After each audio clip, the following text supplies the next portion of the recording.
Hey guys, and welcome back. Today on another episode of Cooking with Kelly, we're going to make a simple focaccia using a classic ciabatta bread mix. First step, add the mix to the bowl.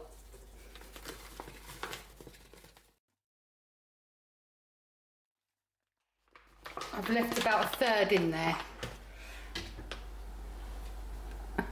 Lukewarm water. Add nearly all of it.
Ready to go in the oven. Got this one here. And we've got the other one here, which I've decided to add a little bit of Parma ham to, just to see what it's like. I've only done it to half, just to see.